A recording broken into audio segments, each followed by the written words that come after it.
The order came through every comm channel at once. A single phrase, sharp and cold. Execute Order 66. Blaster fire erupted across the stars. Or at least, it should have. But in this altered timeline, hesitation broke the rhythm of destiny. Captain Rex felt the command echo in his mind, but pain followed, not obedience. He dropped his rifle, clutching his helmet. Something deep inside him fought back. Around him, other clones staggered, confused. "Sir, what's happening to us?" one asked. Across Utapau, Commander Cody raised his weapon toward Obi-Wan Kenobi, then froze. The order replayed in his head, but doubt surged instead of fury. His blaster lowered. "General, something's wrong," he whispered. Reports flooded in from across the galaxy. On Kashyyyk, Yoda's troops faltered. On Felucia, Aayla Secura survived as her men refused to shoot. The clone's inhibitor chips flickered and failed, glitching after exposure to an unknown signal from Kamino's communication arrays. Someone or something had tampered with the programming. Palpatine, hidden in the shadows of Coruscant, realized his perfect plan was collapsing. The Sith Lord's fury shook the room as he slammed his fist on the throne. "Find out who corrupted my order!" The Jedi, confused but alive, began regrouping. Some tried to understand what saved them. Others feared a greater trap. The galaxy's balance shifted that day, not with blaster fire, but with hesitation. As dawn rose over Coruscant, Rex made a choice. If this order came from the Chancellor, then maybe we're fighting for the wrong side. He removed his helmet, looking toward the stars. The war wasn't over, it was about to begin again. The galaxy had gone quiet after the failed order. Clones across the stars whispered about the pain in their heads, the voices that nearly took control. Rex couldn't ignore it. Something had been planted inside them. He gathered a small squad of men he trusted, Jesse, Kix, and Hardcase. Together, they set a course for Kamino. The stormy world greeted them with the usual cold welcome, but the Kaminoans were uneasy. Rex noticed it immediately. "You're hiding something," he said, his hand hovering near his blaster.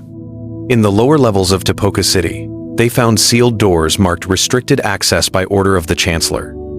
Inside, medical pods held brain scans and data files on every clone ever made. Rex opened one labeled CT 7567, his own. The files revealed the horrifying truth.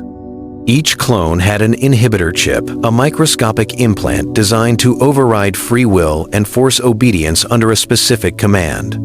The chips were programmed by Kamino under secret orders from the Republic. Or rather, from Palpatine himself. Kix looked at Rex in shock. "We were never meant to choose, were we?" "No," Rex said quietly. "We were meant to kill when told to." As they downloaded the evidence, alarms blared. Kaminoan guards and security droids closed in. The squad fought their way out, blasters flashing through the rain. Rex barely made it to the ship, clutching the data drive that could expose everything. As the shuttle lifted off, lightning flashed across the ocean below. Rex stared down at the world that created him. "We were soldiers," he whispered. "But now, we're something else." In orbit above Kamino, he sent a message across the clone network. The truth had to be told, no matter the cost. The transmission echoed through secure clone channels across 100 systems. Rex's voice carried through the static, steady and filled with conviction. "Brothers, the truth is out. We were programmed to obey a hidden command. Palpatine used us as tools. The Jedi weren't traitors, we were." At first, silence. Then whispers spread through barracks, outposts, and starships. Commanders removed their helmets, staring at each other with the same haunted look. On Kashyyyk, clone scouts shut down comm links to Imperial command. On Utapau, Cody turned off his encoded receiver and muttered, "He lied to us all." Across the galaxy, confusion turned into anger. Some officers tried to stay loyal, arguing the message was fake. Others started removing their chips, aided by medics who now refused to obey Imperial orders. Entire legions splintered. The army that once moved as one began to divide into factions. Palpatine felt it. From his throne on Coruscant, he could sense the disobedience growing like a virus in the Force. "So the clones wish to defy their creator," he said coldly. "Then they will be replaced." Imperial propaganda hit the holonet, branding Rex and his followers as traitors. In the shadows, loyal clones hunted their own brothers, while the Jedi who survived found unexpected allies among the defectors. One by one, Old Republic outposts raised the blue banners again. The galaxy stood on the edge of a second civil war, clone against clone, brother against brother.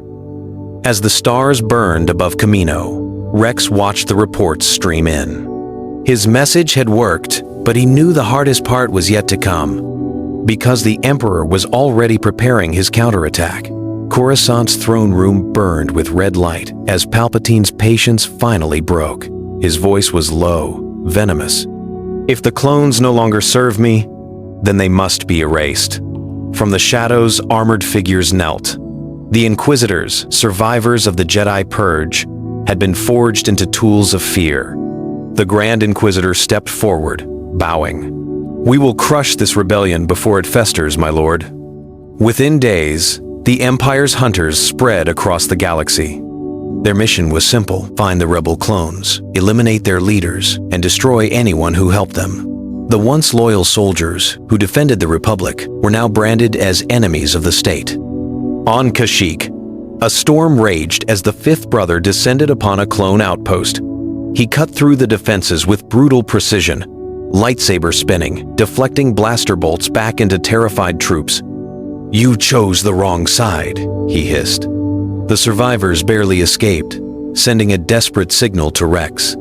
Meanwhile, Rex and his growing network of free clones took refuge on Saleucami.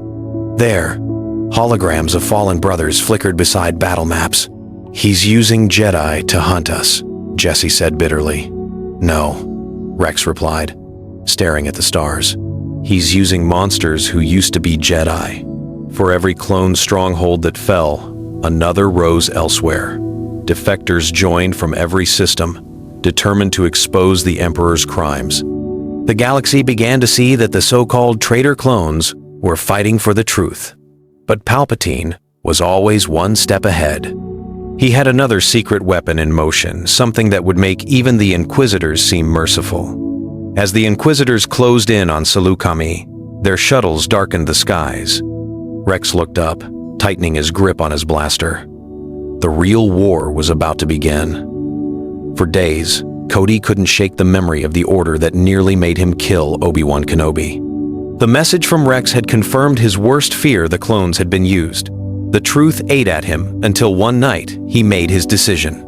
"If we were built to serve the Republic," he said, "then that's exactly what we'll do. But not for the Emperor."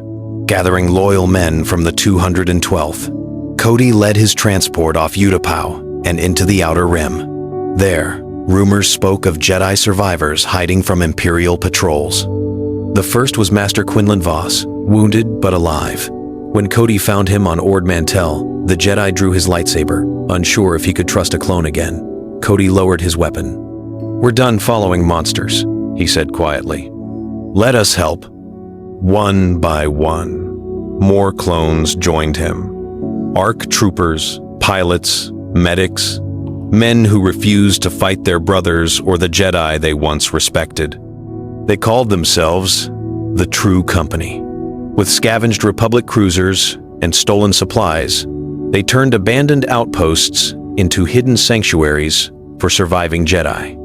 When Imperial forces finally discovered one of these bases, Cody's troops fought back with precision and heart. Blaster fire lit the skies as clone armor once again stood between the innocent and tyranny. For the first time since the war began, Cody felt like a soldier again, not a pawn. But word of his defiance reached Coruscant. Palpatine smiled coldly as he turned to Darth Vader. "Your old friend has betrayed the Empire. Find him." As Vader's ship launched into hyperspace, Cody's rebellion had just gained its most dangerous enemy yet.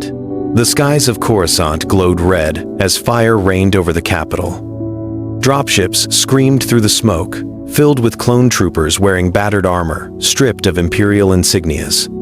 At their head, Rex and Cody stood side by side for the first time since the war began. "Today," Rex shouted over the comms, "we end the man who stole our lives."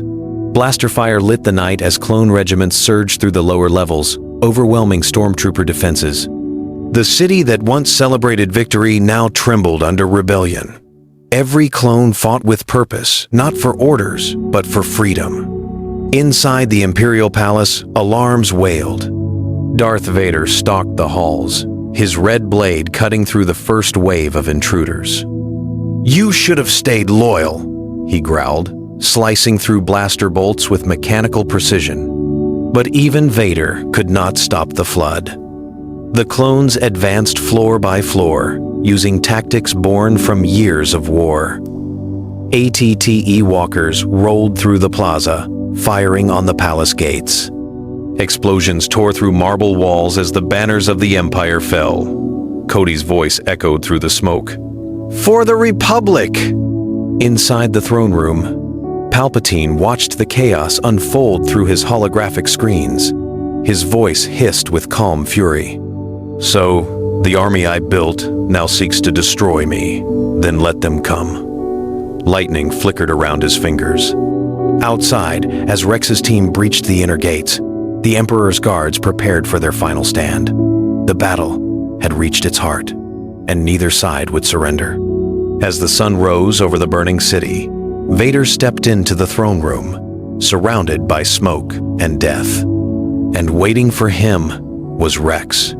The throne room doors burst open, metal grinding under the weight of war. Through the smoke, Vader emerged, cloak torn, saber blazing red. The clones froze for a heartbeat, then fired. He moved like a storm, deflecting every bolt with deadly precision. Rex stepped forward. "We're not your enemies, Anakin." Vader's mask turned toward him, the voice within more machine than man. "That name means nothing." His blade slashed through the air, forcing Rex back. But even through the anger, something flickered recognition.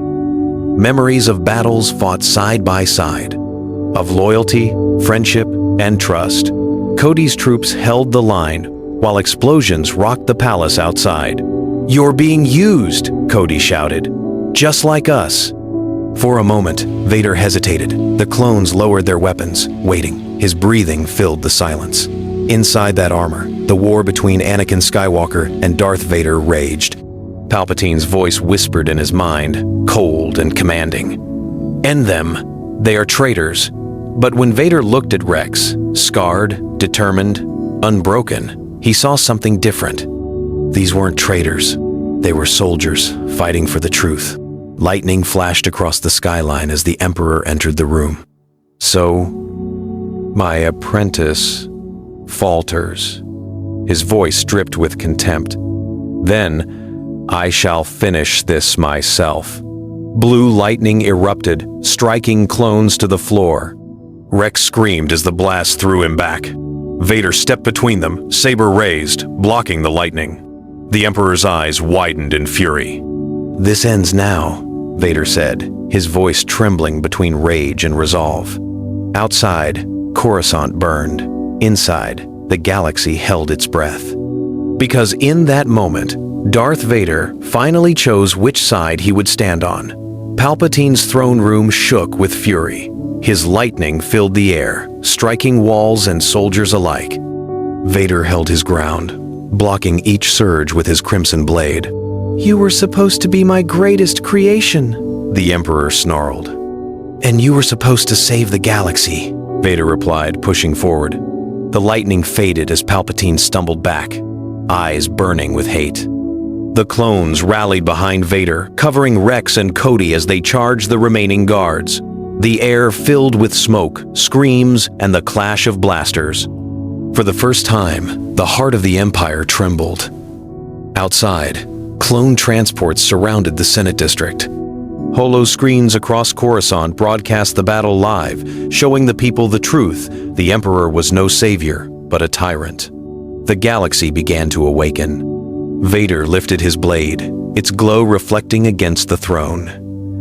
"It ends here," Palpatine screamed as blue lightning poured from his hands. The room exploded with light, shaking the palace to its core. When the storm faded, the Emperor was gone, only smoke and silence remained. Vader fell to his knees, his armor scarred and burning. Rex and Cody approached cautiously. "Anakin," Rex said softly, "it's over." Vader looked up, his voice heavy. "No, not yet. There's still work to do." Across the galaxy, Imperial forces surrendered as clone legions reclaimed Republic control. The Senate reconvened under a new banner, the restored Galactic Republic. For the first time in years, peace felt possible. But as dawn rose over Coruscant, Vader stood alone on the balcony, staring at the city below. "I destroyed the Sith," he whispered. "But at what cost?" The war was won, but his redemption had only begun. And the galaxy would never forget the day the clones saved it.